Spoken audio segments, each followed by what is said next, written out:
Malta qed tuża d-dożi kollha tal-vaċċin ta' Pfizer u BioNTech kontra l-COVID-19 li għandha disponibbli. Dan skont informazzjoni pubblikata mis-sit awtorevoli Politico li wrid ukoll li Malta u l-Litwanja qegħdin fuq quddiem net mill-istati membri kollha tal-Unjoni Ewropea li qegħdin jagħmlu użu mid-dożi li nxtraw. F'bosta stati membri jidher li t-tilqim qed jiġi amministrat bil-mod minkejja li għandhom biżżejjed dożi. L-istatistika wrid biċ-ċar li bosta membri stati m'għamlux użu sew mit-tilqim li għandhom disponibbli għalihom u waqt li xi dożi tħażnu, il-Politico jgħid li l-ammont kbir ta' tilqim li għadu ma ntużax jissuġġerixxi li f'ċertu pajjiżi hemm bosta dożi mitluqa. Minkejja li t-tilqima ta' Pfizer u BioNTech qed tiġi użata b'rata aktar maġla, bosta pajjiżi mhumiex jużaw id-dożi kollha tat-tilqim ta' Oxford u AstraZeneca.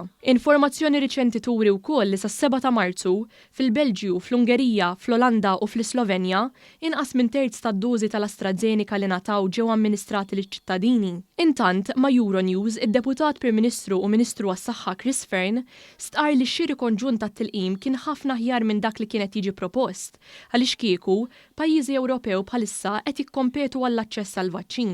Hawn issemma kif Malta għandha waħda mill-aħjar rati ta' tilqim fejn madwar 20% tal-popolazzjoni diġà rċevew l-ewwel doża.